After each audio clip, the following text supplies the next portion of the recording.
Welcome. Thank you so much for coming. My name's Hannah Brugman.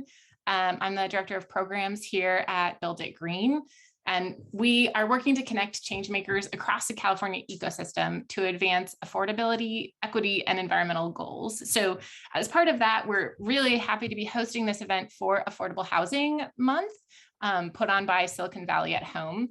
We think this conversation is really critical, depending on what numbers you look at minimum 40% of households in the state of California are renters, and as many as 70% in some areas. So a lot of Californians are renters. It's an important population. And for those of us who care about the climate crisis, they're a really important part of the population because we all matter in helping to address these issues. So it's not just the climate crisis, though, of course, there's also the health and safety of all Californians, no matter where we live.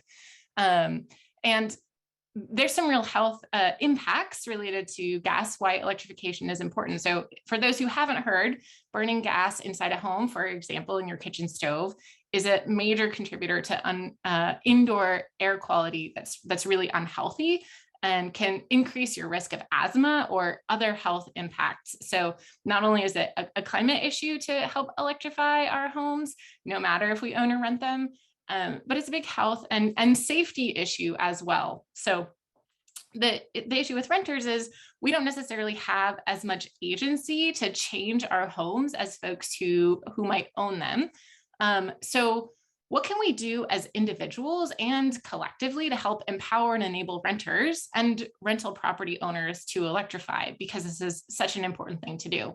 So that's really what the question we were asking ourselves when we put together this event today. We wanted to hear a broad range of ideas, starting all the way from like individual agency that you might have as a renter to change your home in ways that are legally allowed, all the way up to kind of the collective and what's needed to help push us all forward and make conditions better for renters, no matter their income level. So that's what we're hoping to talk about today. We have three wonderful speakers, and before I release them to speak to you, just a few quick logistical notes.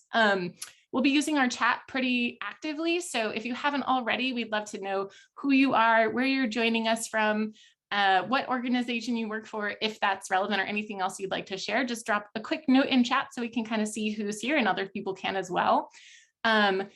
If you have questions as we go, you're also free and welcome to drop those in the chat, and we'll be sorting them as we go. So we'll have a Q&A period at the end, but feel free to share them as you go, just as you think of them.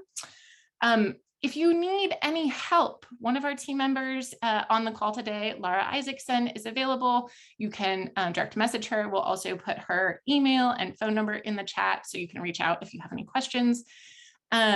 We are recording this so that it'll be available after this. If there's something you want to come back and reference, we'll post it on our website, so that will be available. If you want to speak up and share a question, but you don't want to be in the recording, that's no problem. Just let us know and we can cut that out before we post it publicly. And lastly, it's really important to us that the programs that we offer are really helping. So we have a super quick 1-minute survey we'll share right at the end, just so you can tell us kind of how it was, what else you'd love to hear, and what else you'd like to do. So all of that's out of the way. Let's get to the good stuff. I am super honored and excited to introduce our moderator today, Farhad. He's an Associate Director of Energy Policy at TRC. Thanks, Farhad, where he works to bridge the gap between technical feasibility and real-world application.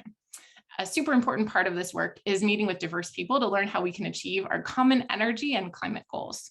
Farhad has a background in mechanical design and public policy, and he's also a licensed professional engineer. Thanks so much for being here with us today, Farhad. Please take it away. Thank you, Hannah and Build It Green, for putting on this very important event. I'm very excited to be supporting it and to introduce our speakers and to send their way some of the hard questions that I hope that our group asks today. Our first speaker today is Mr. Sean Armstrong. He's the Managing Principal of Redwood Energy. He has worked for 25 years in building electrification, designed the retrofit and new construction of more than 10,000 all-electric residences for disadvantaged populations. And he co-authored the 5 Practical Guides to Building Electrification that we're all pretty familiar with by now. He's provided legal and technical support, dozens of gas bans nationwide, helped with the 2016 through the 2025 California Energy Codes, and has received Sustainable Design Awards from the United Nations, US DOE, and SoCal Building Industry Association. Thank you so much, Sean, for your time today. Hey, hi Farhad. Thanks so much for having me here. So I'm going to go into the practical nuts and bolts of electrification. Okay, this is a lovely project. You got to support all sorts of adventures in getting it to get electrified, including putting in electric resistance tanks because it had 16-inch wide closets. Okay, so challenges there. First, I wanted to say y'all should be informed and inspired by the previous equity electrification programs of our country. The Rural Electrification Administration was dealing with the fact that 9 in 10 rural people did not have electricity in the 1930s. And they spent the next almost 30 years setting up rural electric co-ops with subsidized loans. And then the people actually got to own the system. The loan is forgiven after they'd formed a local government to own all the systems. So an innovative way to get the money out there and secured by responsible people. I think there's lessons to be learned, and also great graphics they did. So this is a rural electrification project. This was a gas and electric trailer home park that we turned into 2-bedroom senior housing for the Hoopa tribe. Well, for the Yurok tribe on the Hoopa's reservation. So this is an expensive version. I'm going to talk about the way to lower the cost. So this has got a $12,000 installed HVAC system, and that's ducted, and that's why it's mostly expensive, is the duct work. We're going to talk about how to get rid of that cost. $3,500 for the heat pump water heater installed. It probably cost $1,500 at the time. And then a $500 electric resistance smooth top stove, which is what you see in rentals. And they're nice. So first we can talk about heating and cooling, which is, as you can see, 3/4 of the cost usually of electrifying in a building. So it's the important one to save costs in. So this is one of the more expensive but still affordable solutions, which is about $2,300 to buy a wall-mounted 120-volt, 1,200-watt, it can put it into any outlet anywhere in the house heat pump. And this is going to focus on these 120-volt solutions, but it's got an inverter, which is a type of computer, in the heat pump that makes it so it can go to very cold temperatures. So cold climate performance is important. So Efoca and Olympia both make products like this. Pretty easy to install. This one's coming out by Gradient, and it's like coming out now. It's been field installed for like piloting out and such. Got a bunch of money behind it, and this is a saddle type, and it's going to be doing cold climate heat pump performance. And they say it's going to come out around Thanksgiving this year, and a lot of people in NYSERDA and Pennsylvania and such have been looking at this specifically as a technical solution. But there are hotel type heat pumps that are put out now by LG, and they're like $900 to $1,500 for 7,000 to like 15,000 BTU heat pumps. And they're very quiet, particularly when they're at their lower settings. Not so much so in their higher settings, but they're not turning on and off, and they're always quieter, at least a little bit quieter than even the quietest of the standard type on-off types. So these do cold climate work. They've got defrost capability. And then here, this is the least cost solution. So 1 ton of heating and cooling for $600. You install it yourself in a window, either a side one or an up and down. And the one on the left is the only one on the market that has an inverter. That's made by Midea and rebranded by Toshiba. This is a product gap that we need to fund, which is getting then what Haier has. That's the highest quality brand over in China. Haier has cold climate performance, but single speed. So it does de-ice when it gets iced over, like at 25 degrees Fahrenheit, but it doesn't do it with an inverter. So it just stops versus an inverter type, which could take it to -30 if it just says de-icing. So this is the least expensive solution that you could deploy rapidly to electrify everyone's apartments, is these, just get a high quality one. So making dinner. This is how I've been making dinner since 2016 or so. A 2-burner induction range. I have 3 children. I have a former spouse. My mom's next door. I've got a whole bunch of people I've been feeding for a long time, and I've been the cook, and this is terrific. This like boils water faster. It's easier to control. I like to make hot cocoa on them because I can set it's like 140 degrees Fahrenheit. Can't do that with a gas stove. So it's faster. It's more controllable. It's safer for my kids. This is the oven that I use. I love it. you know, we're farmers, so I can cook turkeys in this, a small turkey, and everything else. Then, so these are both 120 volts. Understand, you just put this into any outlets in your house, but in your kitchen, obviously, and you can just completely abandon your gas stove right away. So this is the affordable, low cost, fast way. I realize it's different, but if you put in any of these, it's the cost is like 550 bucks or so or less for all these smooth top types. And it starts at $1,000 for induction. So you have to make a choice about that. But induction's nicer, not arguing. Induction's safer, totally true.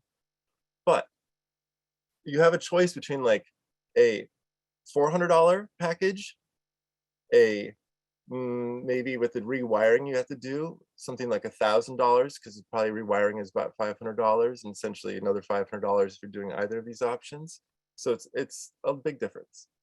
Okay, water heating. Here's your options for plug-in 120 volt to any old outlet, low wattage. So the Nile E8, that plugs into an existing tank. It just produces hot water. It's just a heat pump. This ream over here is the same thing. It's just in this metal housing. It's a heat pump on top, but it wraps it like a coil of refrigerant around the water tank below, and it heats up this whole tank of hot water. It's integral, all in one, factory installed. The one on the right, these are coming out. I have one in my house. It's field tested, etc. They're great. The one on the left, that's actually for sale for about $2,200, something like that, and they're doing well in Hawaii, even though they're made in Vermont. Or you can do this, which I live in a tiny house. I love it. And you can get an electric resistance water heaters. This is a 30-gallon one that's 120 volt, plug into any outlet in your house. So this is if you are willing to plumb. This is if you've got a landlord who's like, I really want to electrify and decarbonize. Can I just get an inexpensive electric resistance water heater installed? Granted, that's not ideal. You know, you can buy your 100% electric, 100% solar powered electricity from PG&E or your local CCE, etc., and feel like, okay, I'm doing the best thing I can do. It is the best thing you do to get rid of the fossil fuels, or work with your landowner. And this is an example of where, so we did a huge survey of all the central heat pump water heater retrofits, got bids from everybody. And we can say it really clearly, it's about $2,500 per apartment to install, this installed cost of this big old, these systems. So Link makes this big one, the biggest. Mitsubishi then and Mayakawa makes sort of medium size, and Sanko 2 makes a smaller one that can also get assembled into water drops. So these have terrific cold climate performance, the best because of CO2. Super quiet, the highest efficiency on the market, and they continue to perform and produce all the heat below freezing because CO2 is such an amazingly cold refrigerant. It can suck heat out of almost any temperature that's produced on this planet. It can still get it. So CO2, that's the best one. Drying laundry. So all over the world, condensing washer dryer is like the most popular machine on the planet. Americans don't know that, but it's true. I have this one on the right and it's awesome. 120 volt, plug it into any outlet in your house, and it doesn't have a vent. It just needs a place to get water from and to. So everyone in like Europe that has an old apartment complex, I mean like 300 years old, 200 years old, even 100, they plug these things into their sinks and then they have a countertop on them and they just roll them around. And that is actually like my babysitter in rural Wisconsin, where I'm from, that's what she used. I just didn't realize that's what it was. But these condensing washer dryers, they save a space, they save money, they're more energy efficient than electric resistance, less energy efficient than the heat pump versions. And it's just hard to get heat pump versions that you can plug into any outlet in the house. Okay. If you want to guarantee that people's utility bills will go down, and granted, a lot of these efficiency options will make utility bills go down, but if you want to guarantee it, you put solar on the roof. Now, this solar array here provided a net benefit of $1,000 per year per apartment. If you pay all the rent yourself, this is talking to the landlords or people who are negotiating with landlords. If the landlord pays everyone's utility bills, then they get the benefit of the solar, or they can raise rents while they lower utility bills and get the solar invested into the apartment. And you can negotiate market rate versus subsidized. You know, do you have controls over how much they charge or not? And that, I think, is a whole other public policy debate that's coming up. So just technically, I'm saying add some solar, lowers bills. If you don't have enough 240 volt plugs, these are all plug strips for 240 volt devices. So you put one plug in, you plug it in, and so here's an example. This is a higher income household, but here's the thing in the middle. It's a 240 volt plug strip.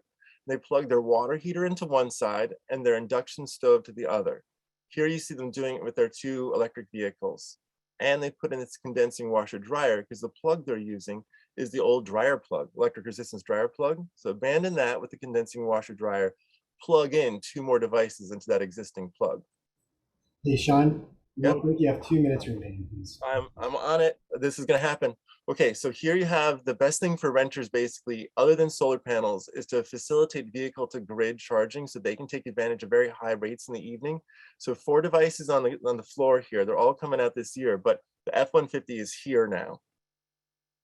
Look at the right-hand side. This is the people's bills if they're able to pay electricity into the grid. You need a level 2 charger to accomplish that. Level 1 doesn't do it. So all these other scenarios are different EV chargers being added to a household, but the one that makes money, that pays off that way. Done. Okay. That's awesome. Thank you so much, Sean. Appreciate that. That was a lot of information on the technical approaches. I'm sure that people's questions are ruminating. To make sure that we have enough time for all the presenters, we're going to just move on right to Chelsea. I'm going to introduce Chelsea Kirk. She is Assistant Director of Policy and Research for Building Equity in Transit at Strategic Actions for a Just Economy, also known as SAGE. Chelsea's research and policy advocacy aims to improve housing quality for tenants in Los Angeles, and much of her recent work focuses on the effort to produce equitable and effective policy responses to the twin crises of housing and global warming.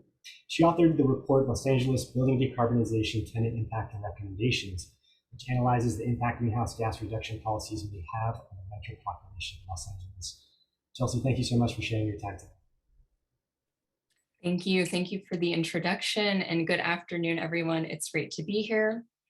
I'm going to share my screen and get started. So today I'm going to walk through some of the challenges of decarbonization for low-income renters and some ways we can overcome them.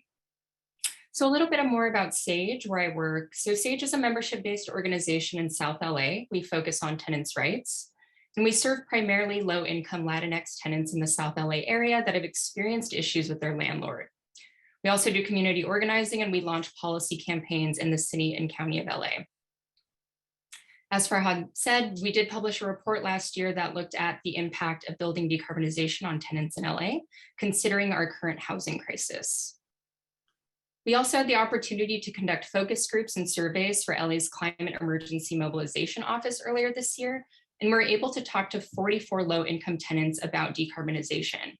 I actually wanted to kick off today's talk with some highlights from these focus groups to ground us. So first, I wanted to show what tenants report as being the greatest benefits and concerns of decarbonization. So 50% saw improving health and eradicating the hazardous indoor air quality as the greatest benefit of decarbonization. 38% reported fighting climate change as being the greatest benefit. 7% reported seeing having more climate resilient housing as being the greatest benefit. And 4% said improving overall housing quality as what would be the greatest benefit to them. The greatest concern was overwhelmingly the cost, followed by eviction threats and then harassment by their landlord. Some other survey highlights were that 61% reported having unpaid energy bills, 32% reported having rental debt, 52% reported not having an air conditioning unit in their home, and of that group, 56% of them reported not being able to afford one as the reason they didn't have an AC unit. And then 78% reported having habitability issues in their home, whether it was cockroaches or leaking ceilings, plumbing issues. And just some quotes, I'll only share 2 for the sake of time. So one is, what concerns me, this is from Isabel, is that the owners will take advantage of decarbonization and kick us out. They will use the excuse of having to construct the apartments to raise our rents. It's beautiful, this idea, but the cost is concerning. It's going to affect us. Rolando says, everything sounds nice, but to be honest, we don't know the economic impact this will take on us. The president said to slow down climate change, but for us to buy an electric stove, imagine the bill, it will be expensive. And so these are the folks at Sage that we serve and that we work with. And so through conversations with them and some of the work we've been doing, we've identified 4 key challenges to decarbonization that are facing tenants, and it's cost, accessibility, building characteristics, and landlord-tenant dynamics. So decarbonization can be expensive. So the first challenge is cost, right? When considering the price for all new electric appliances, energy efficiency improvements, gas disconnection, panel upgrades, labor costs for all of this, the various components and the total cost can be expensive for a low-income tenant and can be in total around $20,000. And in a lot of cities, including LA, San Francisco, Oakland, Los Gatos, and San Jose, property owners can actually pass on between 70 to 100% of the cost of these upgrades onto rent-controlled tenants. So in LA, for example, the city allows up to a 10% rent increase to cover building upgrade costs. And a rent increase of that size is just too much for low-income tenants who are already burdened with high rents and low wages to absorb. And so these high rent burdens and the cost of decarbonization is also a reason, something that's going to prevent low-income tenants from pursuing energy conserving measures on their own if full funding is not provided. A second challenge is accessibility. What we've learned from participating in city and state programs meant to reach low-income tenants is that a lot of them are failing to do so. 3 of the reasons that we've identified is poor outreach, lack of digital literacy, and then lease agreements actually are a barrier. And so by poor outreach, I mean a lot of information, resources, and outreach about programs do not reach low-income immigrant communities when they're in English or only distributed online. A lack of digital literacy, so enrollment in a lot of programs usually requires applicants have access to internet, computer, or smartphones, or email. But many low-income, elderly, or immigrant tenants do not have these things, making it impossibly difficult for them to enroll in programs without needing a lot of support. At Sage, LADWP contracts us to help them with their refrigerator exchange programs. And in helping folks enroll, Sage staff have had to go so far as to actually create emails for tenants and passwords for tenants that these tenants have no plan of using at all. And so that's a big barrier, that having the whole process be online. And lease agreements are another challenge. A common provision in a California tenant's lease agreements is that they're prohibited from making changes to the apartment. And this includes, like replacing appliances that were already there when they moved in. And so I would say around 50% of tenants we try to help enroll in this refrigerator exchange program end up not doing it, even though they want the new fridge because they don't want to risk violating their lease and being in that sort of situation. The third is building characteristics. One of the concerns we heard repeatedly in our focus groups is that tenants live in very old and degraded buildings with deferred maintenance. That makes it really difficult to imagine them being retrofitted without it being a really technically challenging and expensive process. And so a concern is that property owners may choose the path of demolition in cases of these types of buildings. So demolition and redevelopment instead of retrofitting, which is bad for both tenants. They lose their home, and climate change. There's a greater carbon footprint to demolition than to renovation. Many of the tenants we work with at Sage also live with extreme habitability issues. So pictured here is a tenant, one of our tenant leaders, Lourdes from East Compton. This is her home. She lives with holes in her walls, broken windows, pest infestations. She hasn't had hot water in years. Her water heater is broken, and her landlord will not make these repairs. You'd be surprised how this is not a unique situation. We see this a lot with low-income tenants in South LA. And so tenants like Lourdes will definitely not see electrification as a priority when they live in these sort of conditions. It's also hard to imagine the landlord being willing to electrify homes if they won't even make basic repairs. And the fourth that I'll talk about today is landlord-tenant dynamics. Many tenants live under constant threat of harassment and displacement from bad acting landlords. Not all landlords, of course, but there are a lot of bad acting landlords who are looking to profit off rising market values. And at Sage, we do commonly support tenants who've experienced illegal attempts at eviction by their landlord. And so a top concern is really that, decarbonization measures or upgrades will really motivate landlords to replace these low-paying tenants because of the cost and the value add of these measures. Additionally, if a tenant, has a hostile relationship with their landlord, they're going to be less inclined to participate in energy programs. So I wanted to conclude with some recommendations. One is, partnering with community-based organizations to do outreach, enrollment, and implementation really does improve accessibility and can provide support to tenants throughout the process. Community-based organizations are, strategically positioned to be effective at this because they already serve underrepresented communities, usually in low-income areas, and they can use these their existing relationships to access people that are hard to reach. They can also be effective at helping achieve landlord consensus and even act as an enforcer of existing tenant protections because of their knowledge and connection to resources compared to the tenants themselves. Targeting funding and programs to low-income customers who have those funding barriers and disadvantaged communities. Recognizing the threat that tenants face and making robust tenant protections a design element of decarb efforts in order to prevent displacement and rent charges. Engaging local housing agencies to ensure that there is effective enforcement of tenant protections tied to these programs. Take holistic approaches to retrofit work that includes sufficient funding to remediate habitability issues and conducting work required for older buildings. Then actively managing the execution of decarbonization work to prioritize skilled professional work, high quality results, and low impact to tenants. And that concludes my presentation. Thank you. Very moving stuff. Thank you so much, Chelsea. It's amazing to see the work that Sage is doing. You also finished perfectly on time, so thank you for that. I encourage folks to type in questions into the chat. In the meantime, I'm going to also introduce our last speaker, Ben Cooper, and we'll have an opportunity at the end of Ben's presentation to ask everyone's questions from our panel. So without further ado, Mr. Ben Cooper has worked in sustainability in the built environment since 2005. Currently as a program manager at StopWaste, he is the technical lead for the Bay Area Multifamily Building Enhancement Program, also known as BAMBI.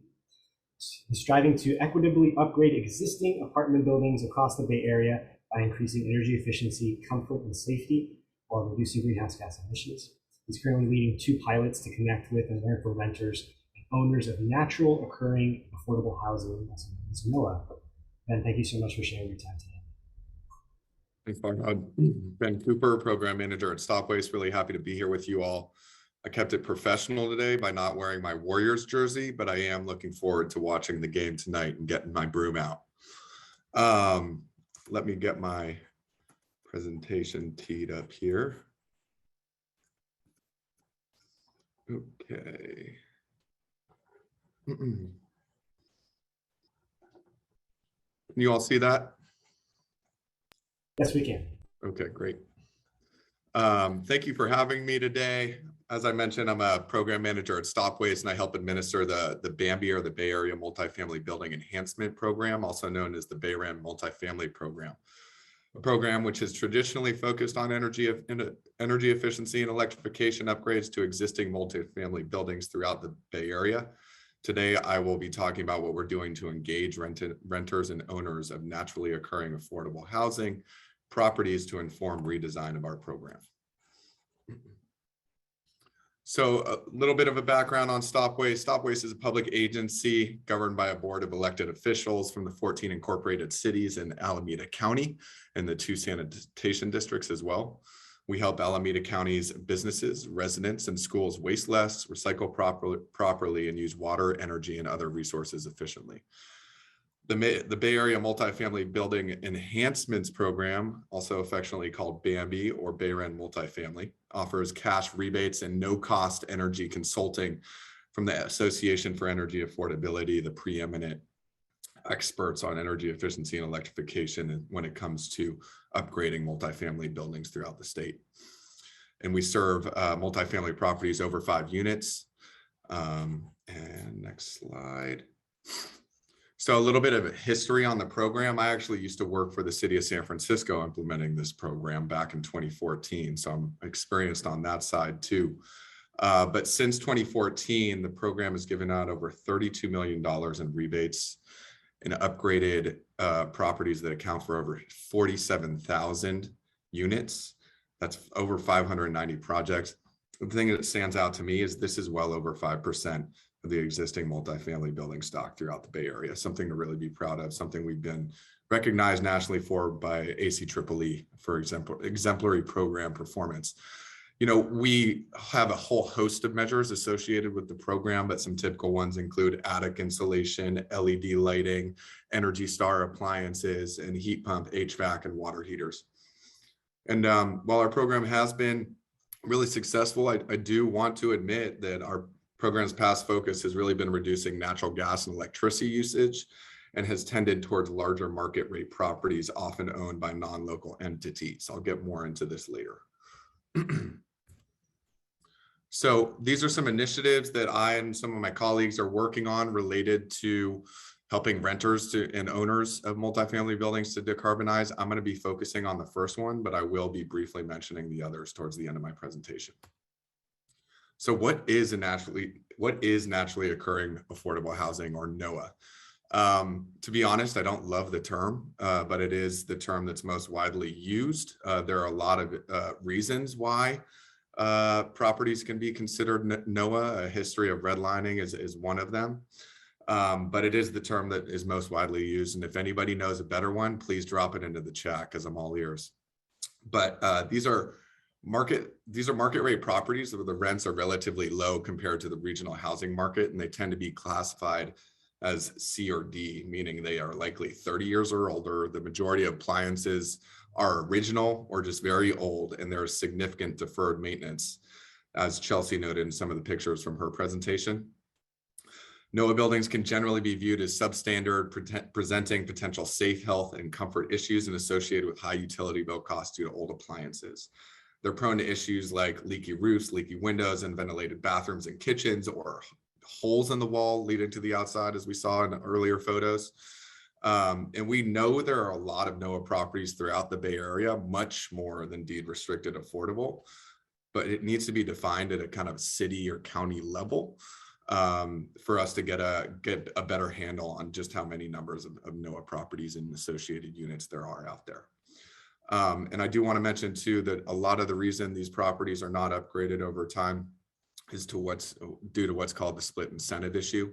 I'm sure a lot of folks are familiar with that, but basically it's where upgrades to a unit that benefit the tenant in the form of reduced energy bills often don't get done because the owner would have to foot the bill for the upfront cost to install it, but then not realize the benefit to pay that investment down. Pervasive throughout the multifamily program space, and has been an issue for a long time. So why NOAA and why Alameda and San Mateo counties? And why did we partner with those organizations? CPUC regulations have allowed the Bambi program to become an equity program, and what that exactly looks like from a regulation standpoint isn't clear, but we want to prepare for it. And historically, our program has served larger, nicer market rate properties as well as deed restricted affordable, and I'll put some numbers on that in a few slides. So we came up with this idea to run some pilots to figure out where owners and renters are and what their basic needs are.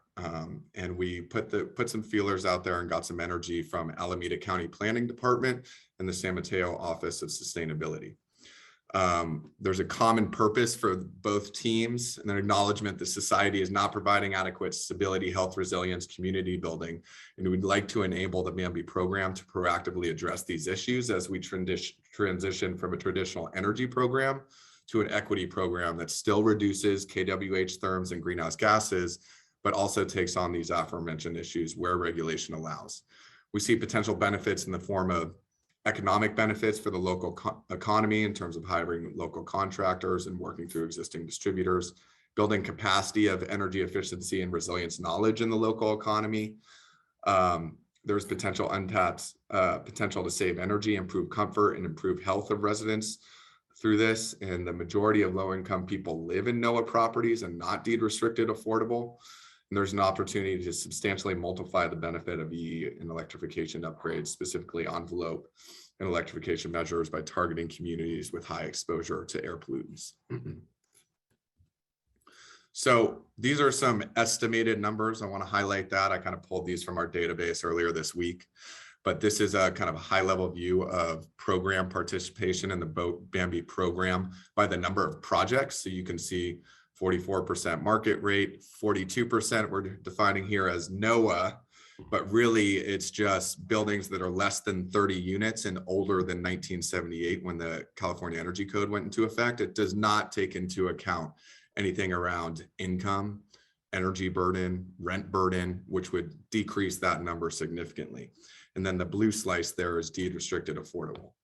This next slide is program participation by units and by incentive amount given out. So you can see that it shrinks significantly for NOAA when we look at it by units and incentive, and then they're effectively the same. And again, that 8% would shrink significantly if we took into account a regional or geographic kind of slice where we're taking into account income and rent burden, energy burden, things like that.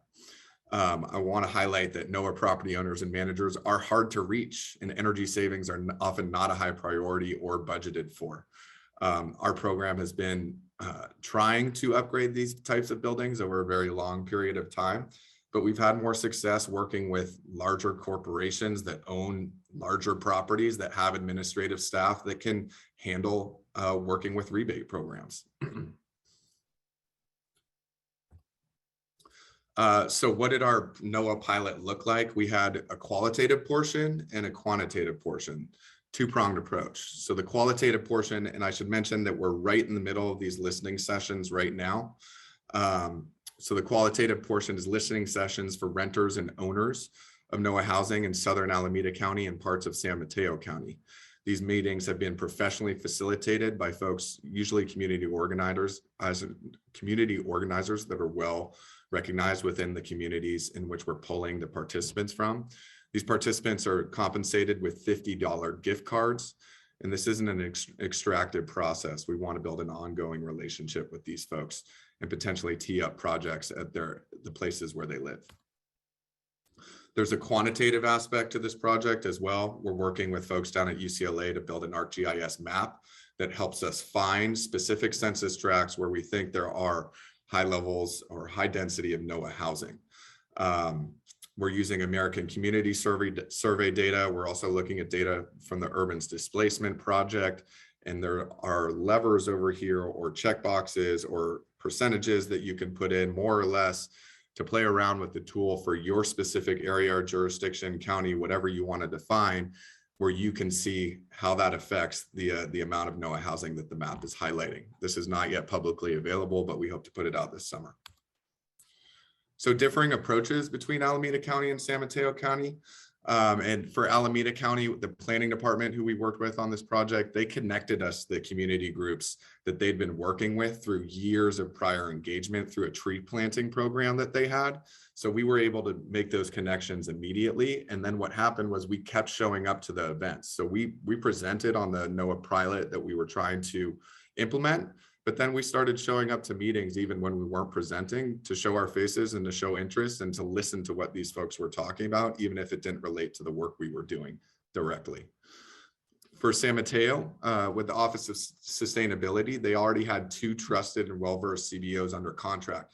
San Mateo County committed to setting aside a pot of funds to basically keep some CBOs on retainer and pull them in for work on an as-needed basis to compensate them for their time, which made reaching out to them and the contracting process and getting them involved with projects where their expertise would be valued much easier.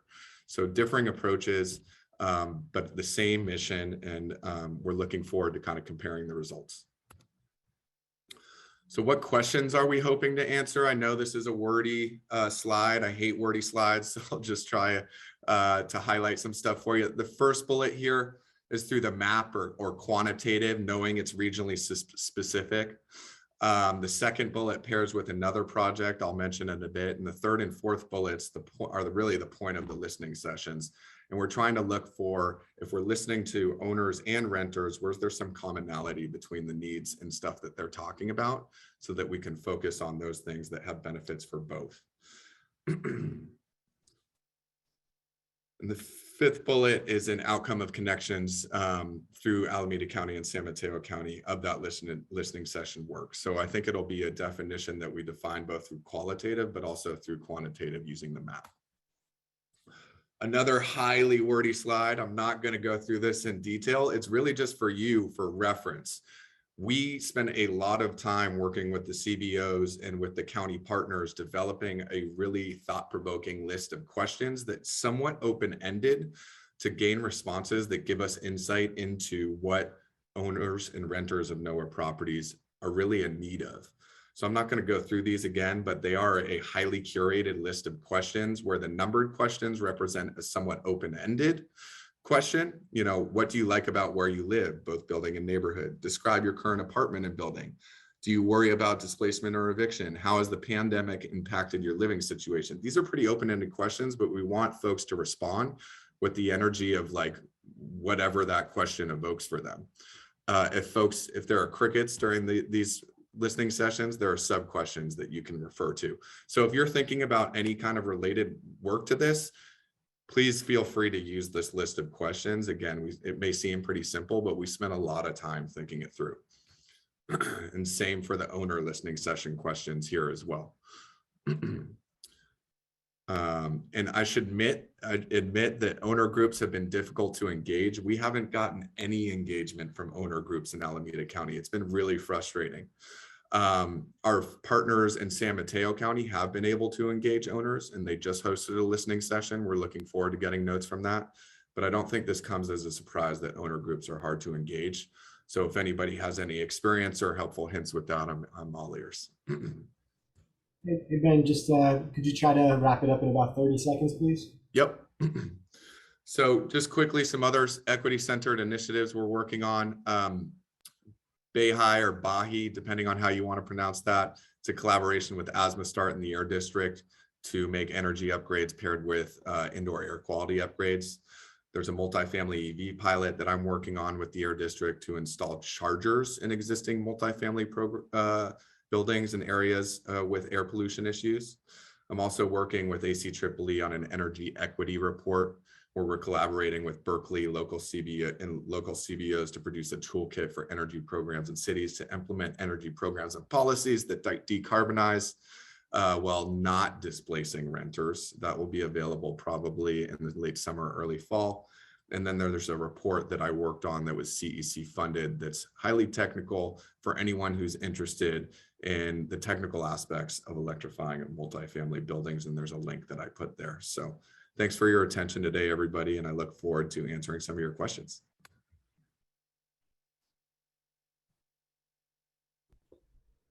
Thanks so much, Ben. Super appreciate it.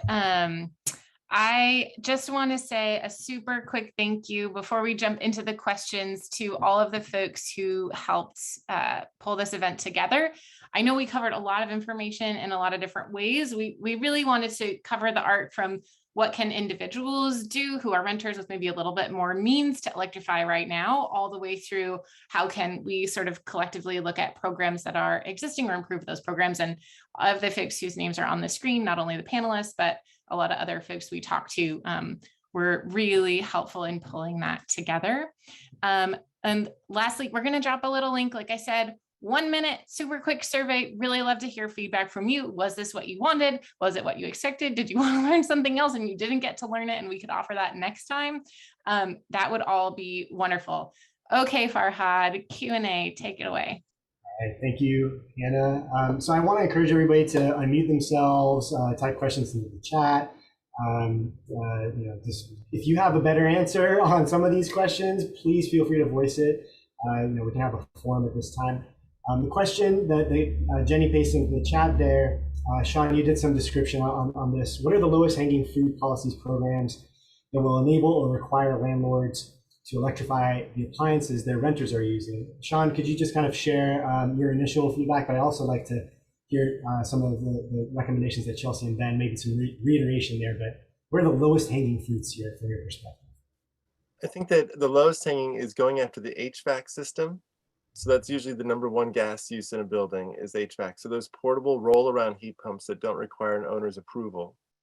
Even the ones that you hang over the windowsill have an issue that where the landlord can be involved with that. But the ones that are just roll-arounds, like an inverter and a cold climate one, so those for $600, and then getting the kitchen replaced. Also, if you're just using countertop appliances, landlord has no issue with that. And to Alice Sung's question, I think that going behind the gas stove and turning off the gas would eliminate some of the leaks of that system, and that would be of benefit. So you'd like solve a big indoor air quality problem and the largest gas consumption, the two biggest problems, kind of, without being involved in the landlord. And I think that'd be a sequential way of approaching it. I'll let others try to address other parts. Sean. Yeah, Chelsea, I mean, the problems that you described are so large, and if there's any low-hanging fruit around like habitability, I feel like they must have already been thought of. But, you know, would you characterize anything, I mean, you know, potentially engaging the local housing agencies? Or what do you think about that? Yeah, well, so to this question about low-hanging fruit, something that comes to mind is me. At some point, an appliance is going to reach the end of its life. It's going to break. And it is going to be required by law for the landlord to replace that appliance free of charge to the landlord. If their stove breaks, it needs to be replaced. That is not a pass through to a tenant. If they moved in and there was a stove, which there is going to be, that's required by law. And so if there are any, I can't speak to point to any specific policies or programs, but that's a real opportunity. Like if there can be a way to incentivize a landlord or require a landlord to replace that appliance at turnover with an electric appliance, and they're going to spend and invest the money and labor in changing the appliance because they have to by law, like it should be an electric appliance. Additionally, I think more direct installation appliance replacement programs, as long as it's, you know, there can be a better way to get landlord approval, are really great. I think the landlords don't really have an issue with having like a new appliance that is all paid for, but again, there's, you know, not enough funding for that. So if something can be offered discounted as well, but where it's direct install, they don't have to worry about any of the labor, purchasing, buying it and stuff. And that's all streamlined. Thank you. Thank you. And Farhad, just a plug for low-hanging fruit in the Bambi program. The TA staff for the program are experts, and they can be engaged for free. They'll come out and do on-site assessments and provide owners with a comprehensive, unique, site-specific list of everything that can be done at the property, both energy efficiency and electrification, with no obligation from the owner to follow through on an actual project. Obviously highly encouraged, but no obligation. So that's some really low-hanging fruit to at least get an idea of what you can do at your property. And I may be stepping on Sean's toes a little bit here, but I was in India recently in an area where it was very hot and electricity was very expensive and unreliable. Ceiling fans. Think about ceiling fans in areas that are hot now or will become hot later as an upgrade to help cool people down. Yep, totally agree. That's super helpful. You know, anybody else, feel free to unmute yourself and chime in with a question. I'm going to jump to one other question here. Ben, I want to start with you on this one. Are there any examples of wins that we can learn from regarding renter energy rights? And the reason I want to start with you on this is because I know that you and StopWaste looked at a rental licensing program. You have done an assessment of these. And those look at rental licensing programs, look at a variety of attributes associated with the building before a license is given to that landlord in order to be able to rent that property. You know, it doesn't strike me as the easiest thing for a city to pass, but there's a lot of precedents throughout the state. So again, the question is examples of wins that we can learn from regarding renter energy rights. Everybody please consider this one. What do you think? Yeah, I can think of some specific examples, Farhad. Austin has an energy disclosure ordinance that requires multifamily building owners to post the performance of the average unit in their building, such that if I'm shopping around to rent a unit in Austin and I'm looking at multiple units, I can compare the energy use of those units in a pretty objective way. So that's a way that you can give power to a renter who's in the market looking for a new unit. Especially in an area like that where it's super hot and you could expect your utility bills to be somewhat high and cold in the winter too. So that's one example. The other one is escaping me for the moment, so you might come back to me.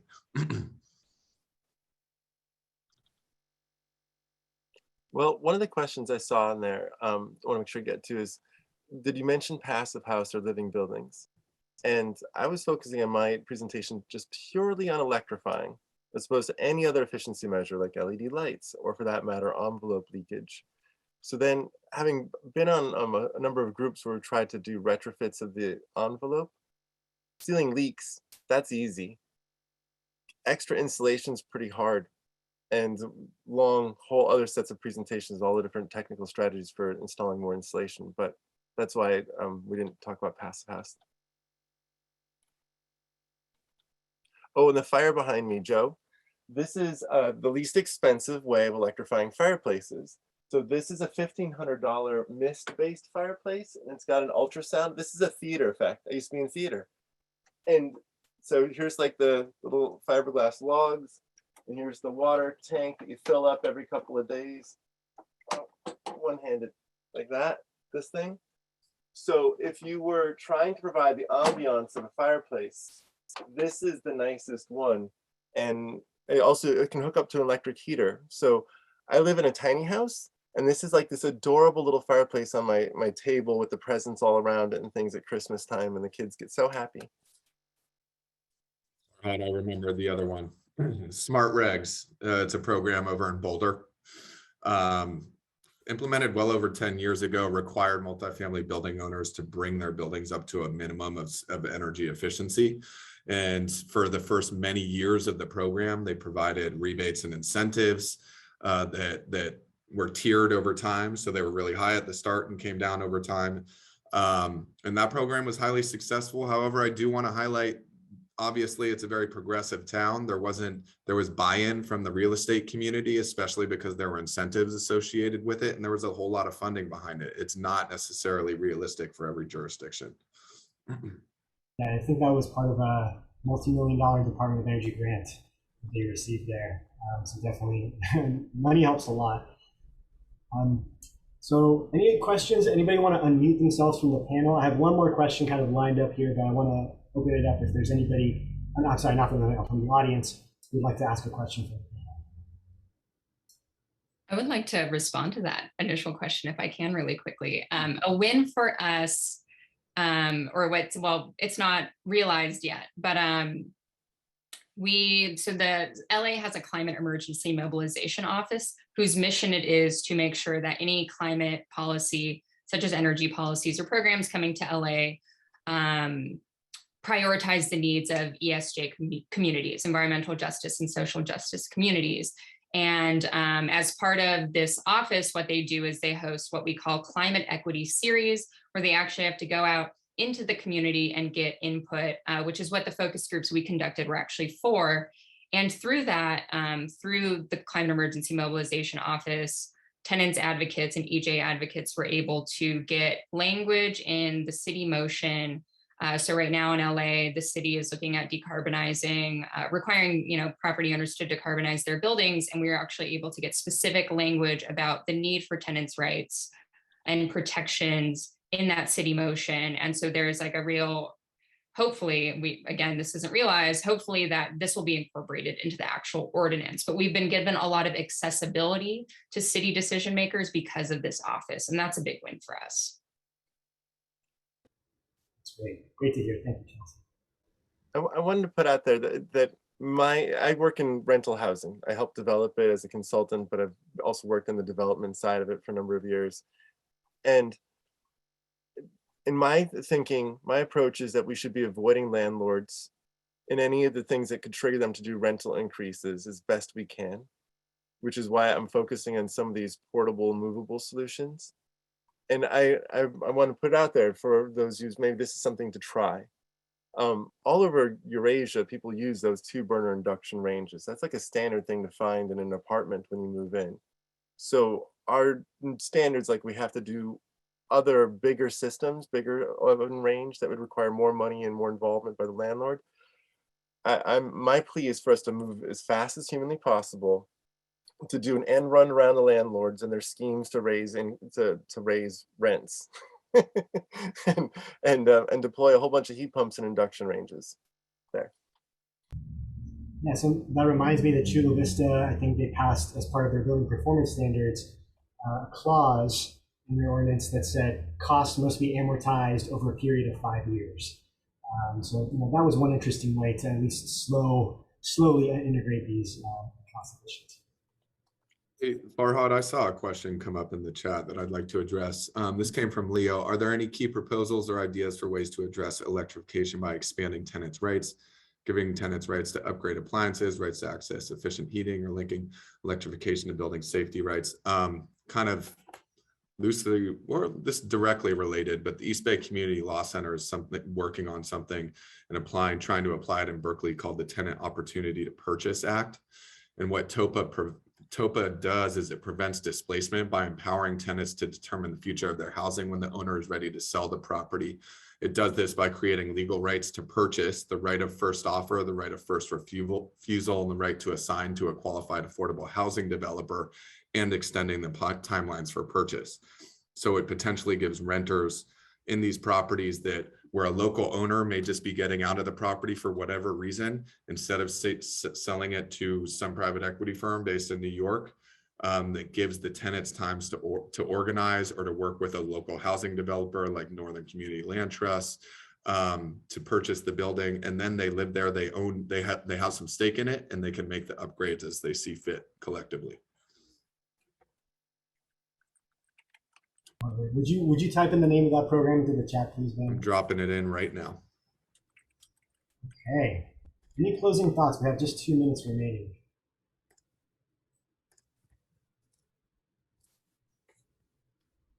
If not, we can pass it off to Hannah for closing remarks. Thank you so much, Farhad, Chelsea, Sean, and Ben, for your time today. Thanks everybody for joining. We really appreciate you making the time. Have a good day. Take care.